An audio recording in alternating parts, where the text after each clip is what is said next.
So, on this beautiful clear sky day, it would be rude not to take a walk, and as I'm taking a walk, I'll have a talk. So, I'm always saying to you guys that we live in our own worlds, and our world is our subjective experience of what we create. And so, assuming and having some adherence to a physical world, then I see this wall in my particular way. And if there were 10 other people standing here and we was asked to describe the wall, then we would describe it from the experience that we've already had in life. So the wall would be different. We'd include things into it which we've encountered before, which we recognise in it, which some other people just wouldn't recognise into it. I mean, for instance, one thing we could say that the wall has a little bit of mould on it, and it seems to be subject to damp. Now, lots of people wouldn't notice that. They wouldn't say that. They wouldn't consider that there is rising damp in the wall. They wouldn't be able to discern that. But you know, it's clear to see that that's what's actually happening. And not only is it happening down below, but you can see that it's happening here, and it's the mould and it's the moisture which is causing decay. So we would look at many different facets of many things depending on our experience. And so that wall isn't just a wall and everybody sees the same wall. Preposterous to even consider to think that, people. So last night I was listening to I know in these last few days I've been listening to a few videos of Denzel Washington and Jordan Peterson. Now, what caught my eye was Denzel Washington's videos were titles which said the perfection of living alone, or you know, living alone is the answer, or you know, the greatness of living alone, and all these sort of things. And I'm like, okay, well, let's see what Denzel Washington has to say in relation to my perspective on it.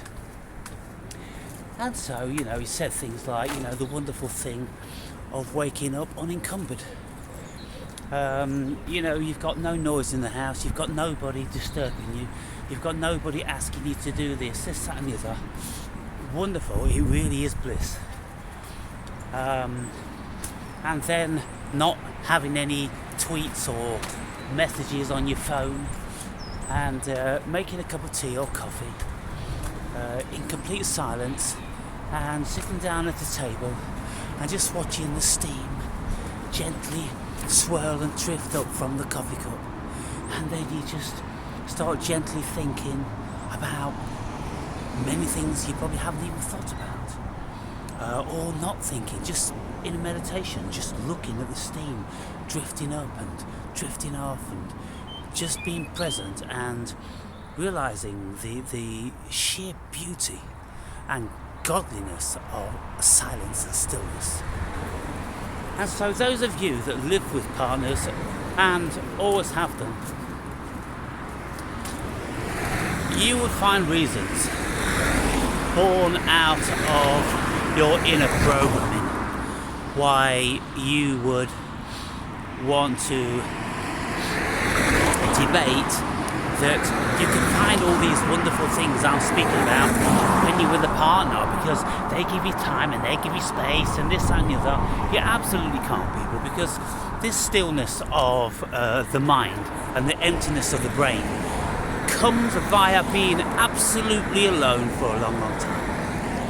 And you will never ever get that deep stillness when you have someone living in your house, someone that's going to be coming back in an hour, somebody that wants you to do this, somebody that wants you to do that. Why? Because it's already in your mind. The obligations you have being a partner and being a member of a family.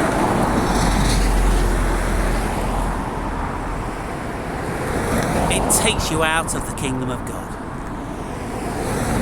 Any obligation you have to anybody else takes you out of the kingdom of God. The whole thing about the kingdom of God is an entirely selfish thing. And it's not like it's selfish in an abhorrent way. It's selfishness in that we consider the self. We consider ourself. We look for the self. And we contemplate and we think and we meditate and these sort of things. And eventually, if we do it correctly, we will find the self. And then once we've found the self, we'll go beyond the self and we'll unfind the self. Because the self is a fiction. But initially we can find the self in the guise of an ego. And maybe of some sort of flickering nuance of a spirit or a cosmic connection or something like that, and you think, oh, that's maybe what I am, because we've all heard about that we're spirit and we're God consciousness and all this, and people can start to think that, but at the end of the day, effectively we are nothing. And how we find that we are nothing is that when we are actually in the deepest of meditations and we enter into the abyss where there is absolutely nothing. Well, that's your true nature. So call that the self, call that finding you, because that's inescapable. You cannot escape that isness. In consciousness and in consciousness, and presumably, according to many people, even when we die, because it's that essence of cosmic consciousness that is, and nothing else is. Everything else is fiction. So now I've once again laid the foundation to what I'm going to speak about. I'm going to look at what Denzel Washington said and what Jordan Peterson said, and they're very contrasting. Why are they contrasting? Because of their lived experience. Denzel Washington came to a point in his life realizing, after a long arduous journey of thinking he had friends and being famous and all this, and being disappointed through relationships and friendships and business deals and partners and colleagues and all the rest of it, he's discovered eventually that the best thing on this planet, in this cosmos, as far as the human being is concerned, is stillness, aloneness, solitude and inner sanctity. And he's saying, look, don't get me wrong, there's a time and a place for socialism and people in your life, but it's by no means the be-all and the end. And when you have your own home, you have your own retreat to retreat away from the whole world, whereby nobody's going to impose a TV on you, or a TikTok, or a radio, or a clatter in the kitchen. Absolutely nothing. When you are alone, the only noise that's coming about, unless you live in a shitty area where people are banging on the walls and all that shit, then is the noise you make.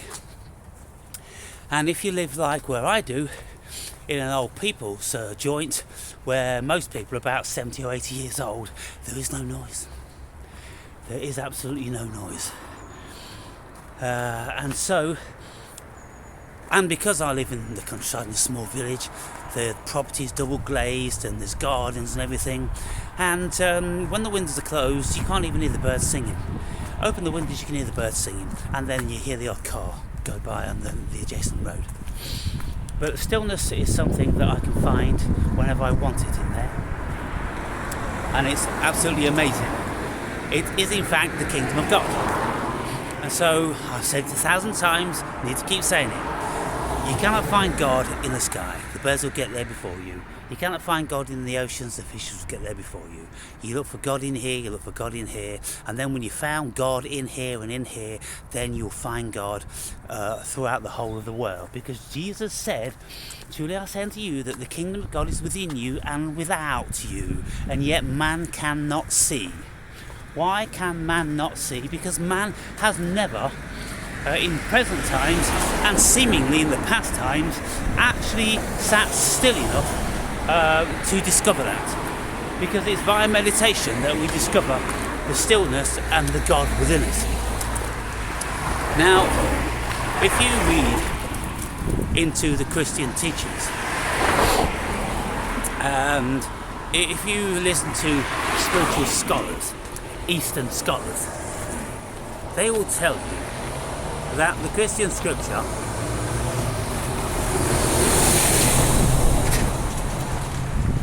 is very highly premised in Buddhism. Because it is said that Jesus studied in India for 18 years. At least a good number of years, because it's also said that he studied in Egypt. But whatever, he most certainly knew about the meditation. He most certainly found the kingdom of God within himself. And in books like the Book of Thomas, which is not in the Bible, ladies and gentlemen, you will find sayings whereby he depicts this. And so, when we've found that, when we've found the true essence of what we are as pure spirit consciousness, stillness, potential, pure potential. Consciousness is potential, people, and we are potential. It's the ego that, gives us this fiction of the earth experience, and everybody's bought into the ego being us, and that's me, and I'm a human, and all this, that, and the other. You're not, and it isn't.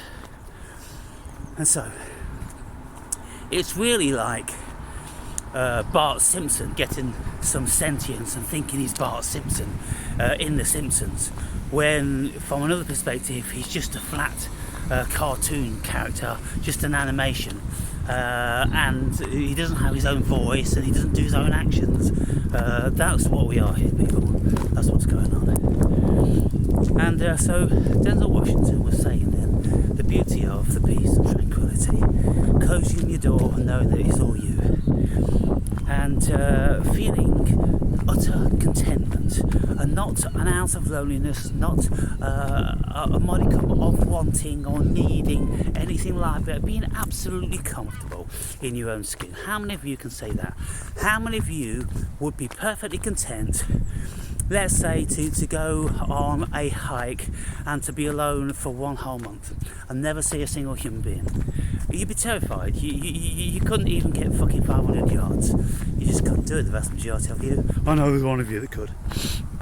But most people, they couldn't do that. And they've never known what it's like to experience that. I've known times in my life when literally for at least 2 weeks or one whole month I haven't actually said a single word to anybody.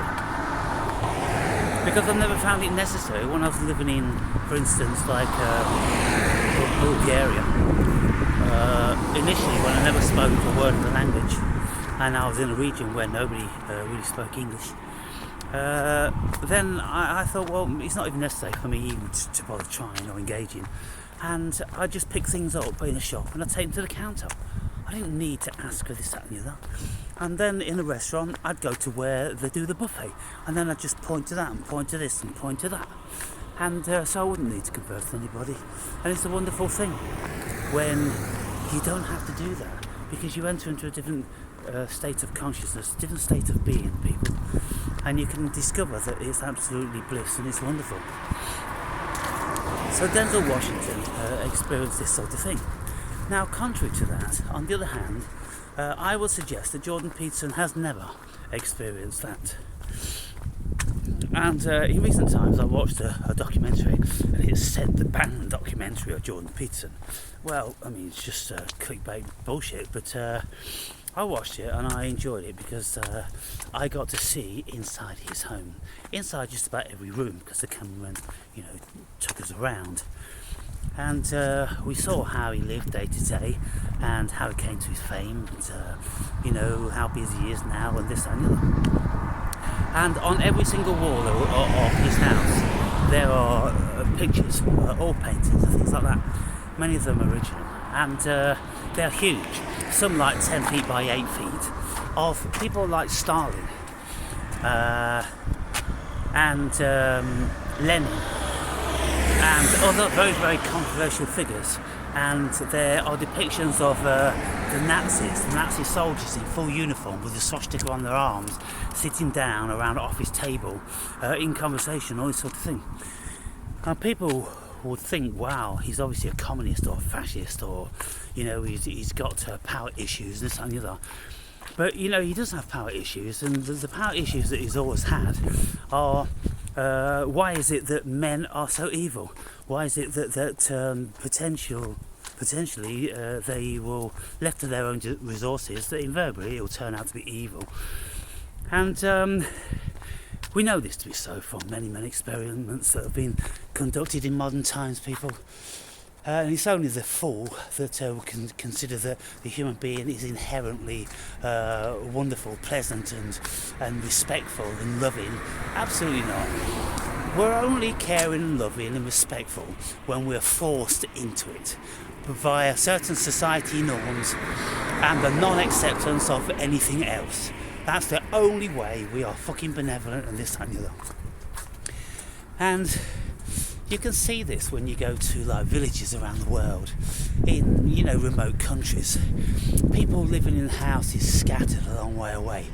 And you walk down the roads and you have a look and you see little old lady, little old man doing their own thing, coming out of the house, putting the rubbish out, doing a bit of gardening, this and the other. They're so far flung from any social convenience. They just don't want it. They're not interested in it. They know the best thing in life is their solitude, their sanctity, listening to the birds and watching the sunrise and fall and all these wonderful things when we're back in the Tao Te Ching, people. Societies are evil. They take the human being out of the kingdom of God and they take them into a living hell. But people have no idea that they're in a living hell because they've never known anything else. It's like if you ask a fish about the water it resides in, they've got no clue about that because the consciousness doesn't extend to it.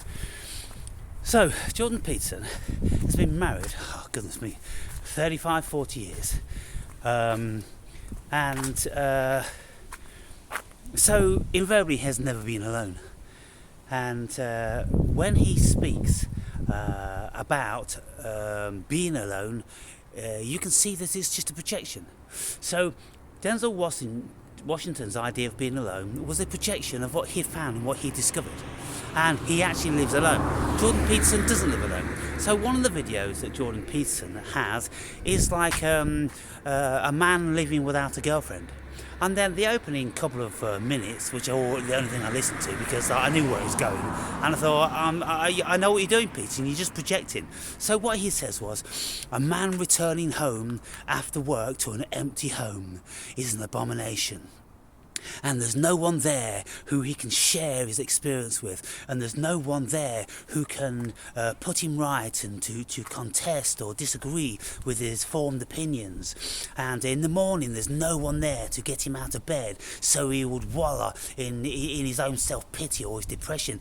That's what he did for years. Even when he was married, Jordan Peterson was depressed for the best part of his life, and it's only in very, very recent times, according to 100% meat diet apparently, that's took him out of his depression. So what can we say about these people? What we can say is that people are just projecting their experience and deeming it to be knowledge. Now, one viewer who I did a video about, Adam Cadman, and I'm saying, look, Adam, about this and about that, but there's a few good points what he made, and the main one was I suppose the only people that are ever going to get you with what you say in your videos are people who have lived almost exactly the same variety of life that you have.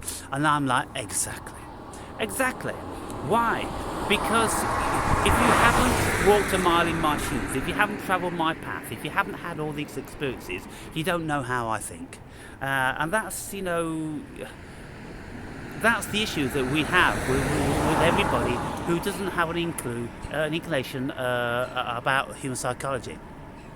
But because I have a deep interest in human psychology, and I've studied it greatly, then I can see what Peterson's doing, and I can see what Peterson's projecting, and of course he would be aware of that, but you know, what else can we do? We can't do anything else, so there's no point in really labelling it. All I'm doing is telling you what I've made of my experience. But you see, Peterson's experience in life, being a college student, and then entering in relationships and working, this and the other, well, is similar to many other people. And so, he can write books like 12 Rules to Life, which state very clearly, and the main ethos of that book is, you know, fucking get up in the morning, make your own fucking bed, don't leave it to mama, tidy up your fucking sock drawer, and try to have a little bit of independence and be responsible in life. Because in his clinical psychology consultation, which he was doing for 25 years, obviously he came upon so many people which had just fallen to pieces. And you see, what I noticed from all of the worshipping adolescents that flock around Jordan Peterson, and in this film there's a few 15-year-olds, or maybe even 17-year-olds, they look so young, but maybe they were university students, but they were worshipping the ground that Peterson walked on, because he told them to clean up your fucking sock drawer and stop being a fucking wuss, and act responsible, and you know, don't shirk your own responsibility, and don't shirk people's contradictions of you. You need to investigate these. And of course, look, for 17-year-olds, this is useful information. But to adults, anyone over about 30 years old, then they should all know this stuff. And so this is why predominantly Jordan Peterson's entourage in the early stages was young people, students, and this, that, and the other. Now it's different, because he's speaking about much more higher realms of sophistication. And so he's captivated a whole broad expanse of male and female. But all he was doing when he was speaking about these videos, and all he can do in any of his videos, and you know this because when you see him on stage, all he's doing is projecting his reality. And that, of course, which he has an adherence to in relation to things he's read. And so when I'm making my videos or I'm talking to people, there are so many occasions whereby I say something and I'm like, oh, that came from this fucking movie I saw 15 years ago. I just started to act out one part or one line. For instance, when I'm making certain videos, and I'm talking about, you know, you guys, you know, give me something, you know, give me some feedback, you know, give me some opinions, or what do you think about this, that, and the other. And then I go, feed me, Seafried. Well, most of you wouldn't know what that was unless you're, you know, as old as me and you remember the John Travolta movie Pulp Fiction, which is a classic movie. And there's a fucking man-eating plant in that, and you know, he wanted feeding. He had a ferocious appetite for fucking people. And so I just drop things in like that, and people are like, what the fuck, what's he talking about? Why does he go into these alter images, or, you know, say these things that nobody can understand? Well, somebody can, and so it's for them. And you see, my video, some people go like, oh, this video is the best video you ever made, and this and the other. I'm like, you think it's the best video I ever made? Can't you get outside of your own ego? Can't you get outside of your own perception? You know, because if you say, look, oh, that's the best song you ever played and sung, well, I mean, according to who? Because it's the same person which is singing and playing all of the other songs, and they're done with the same prowess or not, they're done with the same skill or not. And so how could one be vastly better than any other? No, only to your ear. Because why? You knew this song and it sounded a little bit like that song, and you had a level of acceptance for this song, whereas most people don't know the songs I'm singing. I'm singing songs these days like, you know, Don't Be Cruel and fucking these sort of things, you know, before even I was born, people. And so, you know, it's to be expected that the vast majority of you, being about 35 average age, you're just not going to know this stuff, unless you happen to be certain fans of certain artists. So, yes, you will never grasp me. Nobody will ever grasp me. And if Jordan Peterson analysed me for one whole year, at the end of it, he'd write his report and he'd say, well, I mean, Aaron Berry is the cosmos. Because he's unfathomable, he's interchangeable, he's paradoxical, he's dichotomous, and one day he said this to me and the next day he said something completely contradictory, and so I can't make head or tail of him. Yes, that's the human nature.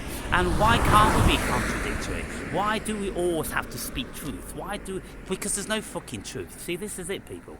And so I from the very get-go with my videos, I say to you, don't be looking to me for truth, because you'll be wasting your time. Look at my videos for perspective, for things that you may not have heard of, a few lines here and there which you can Google and you can investigate. And if I drop in people's names like Rudolf Steiner, Man Blavatsky, now and again, then you'll go into a whole new world, a whole new fucking world, if you engage in their literature. And so it's worlds within worlds within worlds within worlds, people. And so when I'm making my videos and I'm doing my fucking discourses and I get 3 comments and not a single one is about the things I've said, well, this is why. And I can't expect anything else.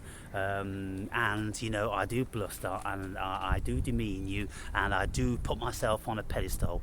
And all these things in their own right are true, because there's a vast amount of information in here. There's a vast breadth and expanse of consciousness which is naturally endowed to me, but also it's been added to via my copious amounts of psychedelic experiences, 15 years of meditation, global travel, all the thousands of fucking things I've listened to and the books I've read. So there's a whole bunch of shit going on here, people, which is going to be unfathomable to anybody other than a quantum computer. And I would say that would need to be in 100 years' time. You see, if a quantum computer, if all my videos, say like 5,000 videos, were fed into a quantum computer, then they would probably have the breast of me. And they would say, he's the cosmos. What do you mean he's the cosmos? He's not the cosmos, he's just stupid little man, he's awake and brave. No, his consciousness is the cosmos. His consciousness pertains to the cosmos, which potentially everybody's does. But most people don't use it, most people don't engage with it, most people don't realise it, but the awake and brave has realised at least a part of it. And so it can think more expansively than most people. And so, therefore, then you get all different sorts of contradictions and paradoxes come into place, which most people will be terrified of contradicting themselves, terrified of saying something that isn't true, and if people fact check it, then it's going to be found to be erroneous. And I've listened to these people fact checking, fact. There are no fucking facts. So anyone says they're going to be fact checking any fucking thing, it's just a complete crock of shit. Because seriously, people, there is no right and wrong, it's a subjective experience, and this is one of the greatest bones of contention of Jordan Peterson. Jordan Peterson doesn't like postmodernism, because postmodernism, I'm very much a postmodernist, and I'm very much saying, look, there's no fucking truth, truth is a subjective experience, and this, that and the other, but Peterson doesn't like that, and the reason why Peterson doesn't like that is because one of his depression, that he needs to have something solid, he needs to have something to believe in, he needs to have some truth to follow, and so that's why he's always grabbing this and grabbing that, trying to pull fucking truth out of the air, and he writes it down or rates it the best he can, but there's so many people that go jumpies and talk a load of bollocks. He's just loaded fucking this, that and the other. Well, it's just opinions, isn't it? And that's the thing about it, because there is no truth. So Jordan Peterson likes to exhibit a belief system in truth, and that's why he's so desperately looking for God, because he needs truth. But people are terrified of there being no truth. They're terrified of there being no right and wrong, because they feel lost and they don't know what to do because they haven't got minds of their own. But I've got a mind of my own, and in any given circumstance, I ask myself what I consider I would be comfortable with in relation to right and wrong, how I treat people, what I do, what my actions are, and all these sort of things. I'm not walking around this fucking place going, oh, it's against the law to do this, and it's not politically correct to do that. I fuck the law and fuck political correctness. I'm my own man, and I do my own fucking thing, and I have done all my life.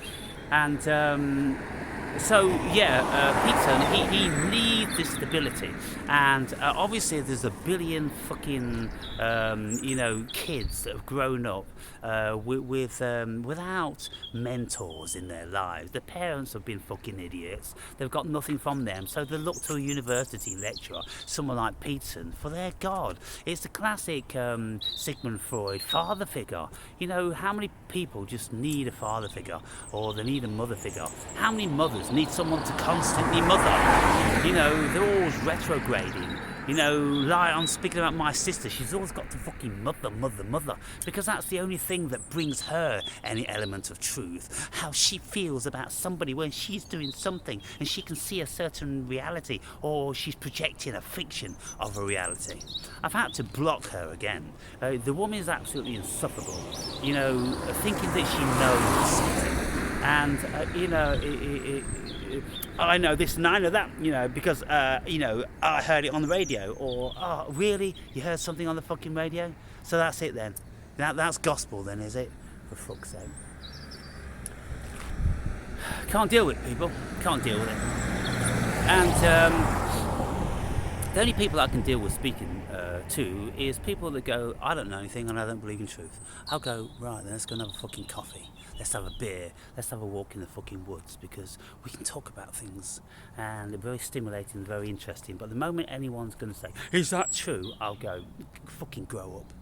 Fucking evolve. And fuck off out of my sight. Can't be dealing with you anymore. And getting back then to Denzel Washington projecting his idea of bliss, which is far, far away from the maddening, fucking hideous, obnoxious crowd. You've got to get as far away from fucking human beings as we can if we're going to remain sane, people.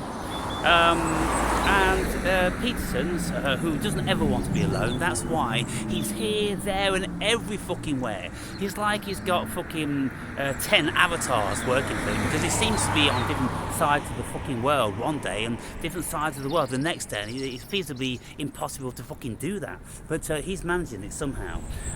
Because of that, because he doesn't want to be alone, he can't be alone. And because he wants to save the world from evil, and so therefore he's got to impart all the things he knows about Stalin and about Hitler and about communism and about fascism and about postmodernism, because they're all an evil. Postmodernism is a philosophy, so it can't be evil. But if people take postmodernism and then try to overlay it onto society like a simulacrum, then it won't work, because you see, postmodernism being an ideology and a way of thinking, and if we say that there's no truth and we don't believe in anything, well, that's our personal subjective opinion. But then people start saying, oh, well, this road here, that's true, you're insane, you go against everything that normal people see is true, and all this sort of thing. And it's kind of like, well, you know, you think that fucking road's here, tell me why you think that road's here. This road's here, Alan, look, there's cars on it. And then you start asking, well, what is a road? What is a car? What is perceiving it? How are you perceiving it? And that's what postmodernism does, people. That's philosophy, and that's what it does, you see. And so Peterson doesn't want to get involved with philosophy. He's only engaged in psychology because he's a clinical psychologist. And that's what he was doing at university, you know, speaking about the psychology of the human being, this, that and the other. So that's his bag, and that's what he's doing, and that's what he's projecting. He isn't projecting philosophy, but now more and more he's projecting religion. And, when people used to try to narrow him down is, do you believe in God?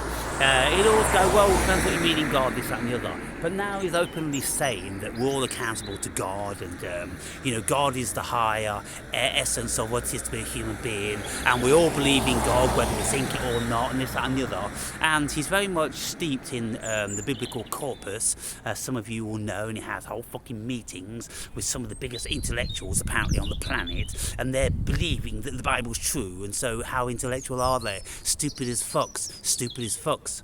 I just read a book from one philosopher from the 1700s who decried the Bible and proved it to be an absolute crock of contradictory shit. It's just a case of what you want to believe, people. What do you want to believe? Now, me personally, I don't know. I can't vouchsafe quantum physics. I can't vouchsafe the double slit experiments and things like that because that's far beyond my capacity.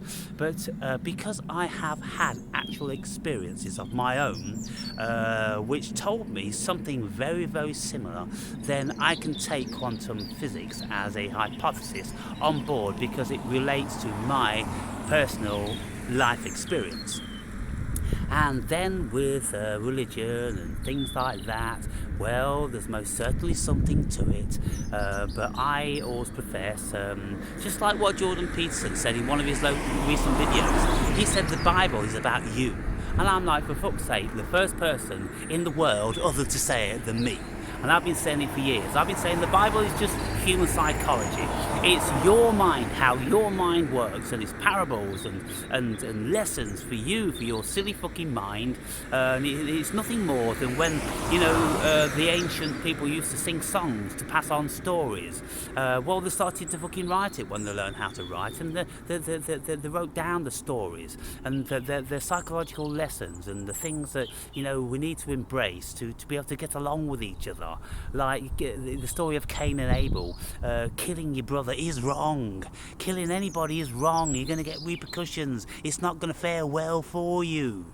And so all these fucking sort of things, But because they're told in stories and people detach themselves from the story, saying, oh, that's just a story about two brothers and one killed the other. Nothing to do with me. Oh, my brother, I'm going to fucking hit him with this hammer and this, that, and the other. Hang on, you're forgetting about Cain and Abel.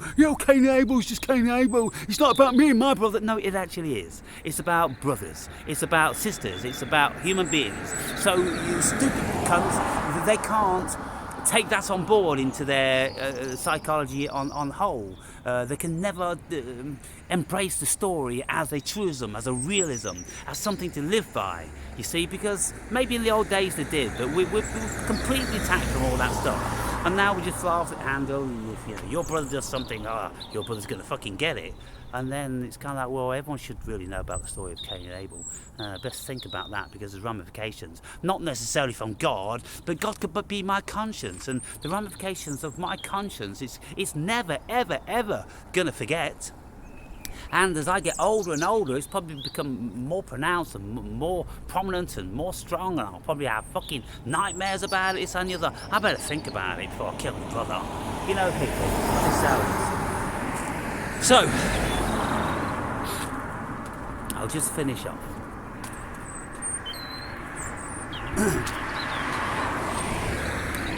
I'll finish off by speaking about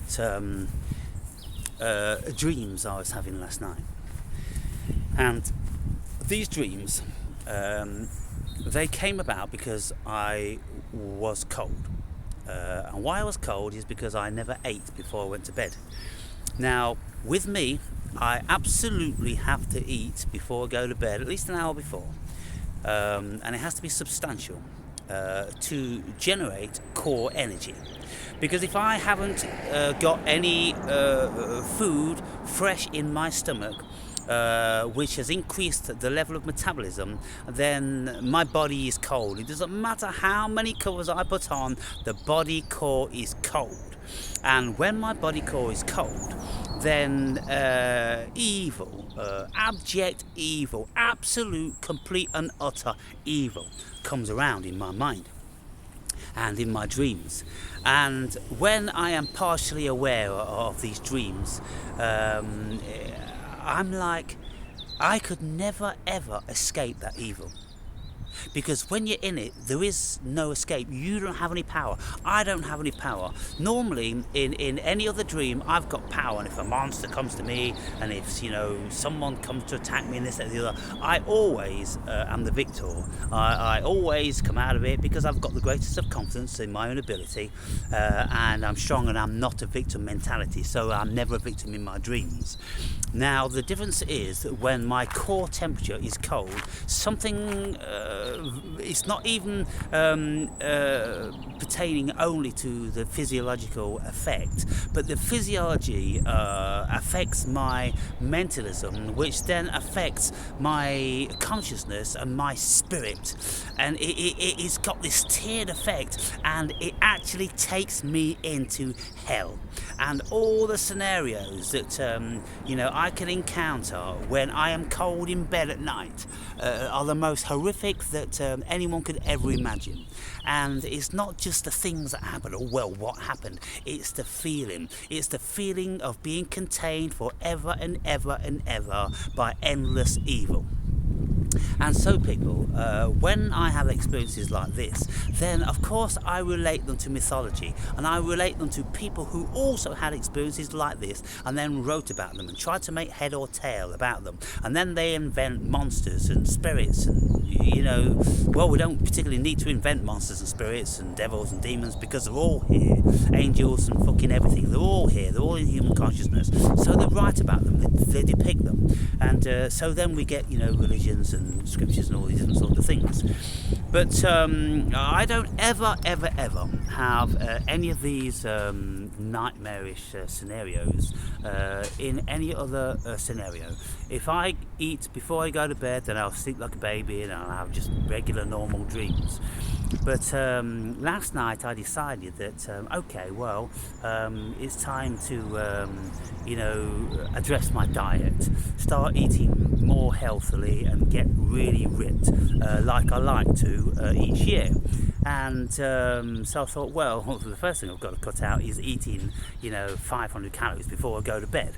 So I tried it last night, just didn't work.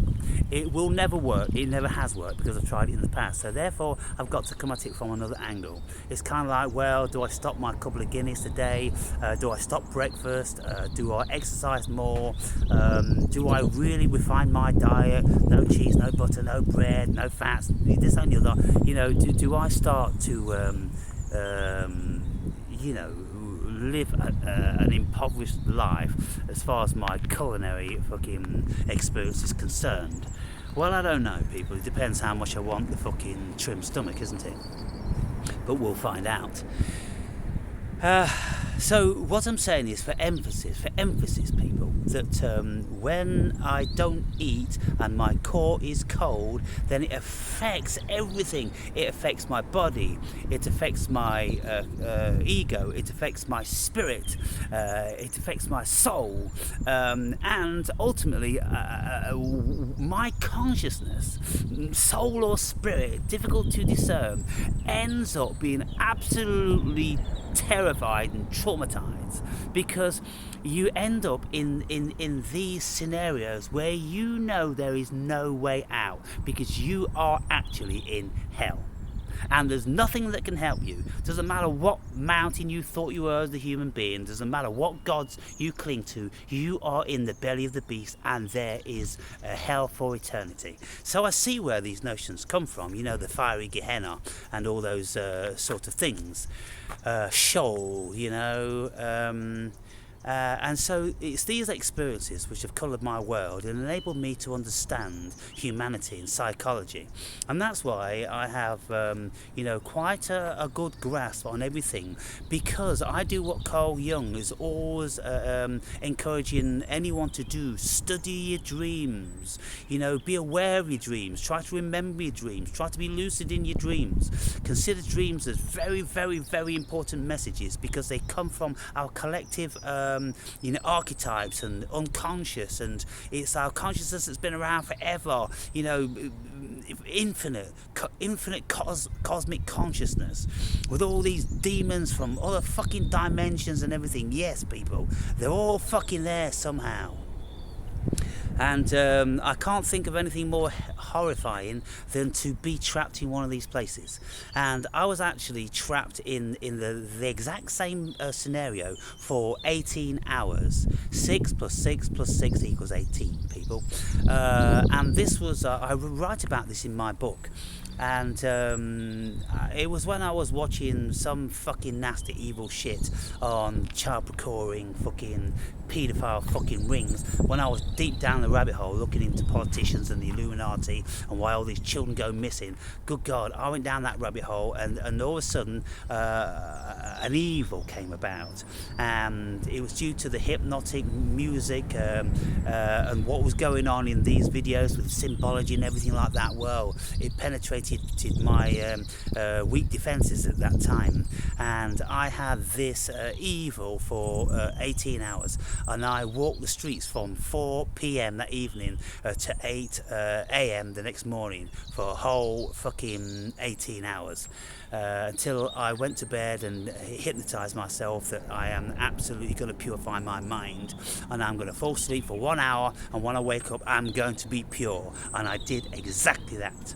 I took power over my mind. And if you want to know about these fucking, great human feats, then read my book. And guarantee that all of you that have read my book, you missed it. You've missed it. You've missed everything in there, because it hasn't been your experience. You've never dealt with the magnitude of what I'm saying. So they're just words to you people, and that's the thing. So evil, yes, evil people, evil. So the question is, when have you encountered evil on that magnitude? On the magnitude whereby when you're in it, you just don't consider that you have any power, or there's nobody or anything that's ever going to help you. You're absolutely alone in the belly of the beast, and the beast is pure, unadulterated evil.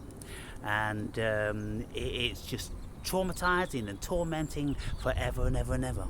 That's hell, people. That's what they speak about, hell. It does exist, and it's in a certain mind state. It's in a certain parameter of consciousness. And so when people kill themselves, I can only envision that they are trapped within these realms. Because when I experienced my 18 hours, I said to myself at the time, if this continues for one fucking day, I'm done. I can't stand a fucking single moment of it, because everything was evil. Everywhere I looked, it was evil. The evil was thick in the air. The way the fucking trees were, it was in the darkness of winter, and every single thing was evil. The fucking pattern on the wall, the pattern in my duvet, the shape of the fucking door handle, everything, just evil, people. Evil, evil, evil. And there's no escaping it. So, yeah. Have you experienced evil on that level? Can you experience on that level? And if so, how and when does it come about? Your turn to participate and to give something, people. Try to give something. I know it's very difficult for most of you, because you've been conditioned to taking all of your lives. But there's a time and a place for giving, And, I'm suggesting that one of those times might be now.